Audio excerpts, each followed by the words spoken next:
The jungle, postscript. Don't pretend to be what you are not, don't refuse to be what you are. Nisargadatta Maharaj. The eye through which I see God is the same eye through which God sees me. My eye and God's eye are one eye. One seeing, one knowing, one love. Meister Eckhart. Because I was not a seeker, did not have preconceptions about what to look for or what might happen, what did happen was almost as spontaneous, as innocent, as waking up from sleep and getting up and going about your day. Everything was completely different, but it had always been. Everything had shifted, but it just was. Some time passed and some learning before intellectual understanding caught up with, filled in the implications of, the shift in perception that had occurred. Along with Sat, Chit, Ananda, alive, intelligence, outpouring, being, consciousness, bliss, there was a fourth thing that I knew about presence, about the brilliance. I felt it, knew it at the time on a level beyond the mind, but my thoughts and categories wouldn't let me go there with conceptual understanding until somewhat later. In fact, looking back on it, it's rather odd that, having realized that there is no David, that there is nobody home, that the obvious implication of this was not understood conceptually until some time later. But then, there wasn't exactly a lot of conceptual basis or preparation going into this. Presence was persistent, it was not an experience that came and went. Once here, it never left, I never left. Days later I left the jungle, but presence continued and I very soon came upon people and words and concepts that let me understand what my heart knew but my mind hadn't immediately had words for, that it is presence itself looking out through David's eyes, through all eyes. It always has been. There is nothing else. Presence is the eye that knows I am. Presence is not other, outside.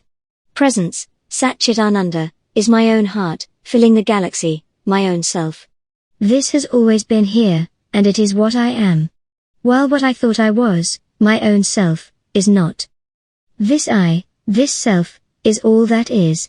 It is the only isness that is. It is all that exists. The individual who thinks he is experiencing it, understanding it, does not. You can be told this forever and think, yeah, okay, I get that. But you don't. When this finally sinks in, hits home, explodes, nothing can any longer be the same. Nothing ever was. And yet in another sense, there was no awakening. Because there is no one to awaken. David has never existed, is a dream character, part of the cosmic joke.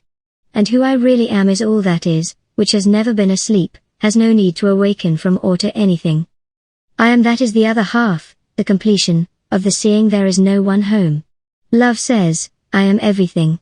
Wisdom says, I am nothing. Between these two my life flows. Nisargadatta Maharaj.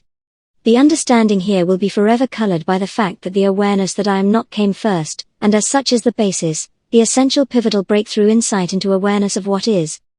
Thus the understanding that universal infinite presence awareness brilliance is what I is always in the context of that complete emptiness, the knowing that the separate self simply is not. Who is infinite presence? Not me. No who at all. Only the I which is all that is. There are cases where the realization I am, or perhaps a glimpse of it, comes first, without the surrender and the profound seeing that as any kind of an individual to be anything, I am not. The result then may be something quite different. So then, various sporadic practices, praying, shamanic journeying, some meditation, they were part of the conditioned routine of this dream character, and for a time they continue to be done but I see they are part of the dream. Pray to whom? Journey to where? There is no other, no two.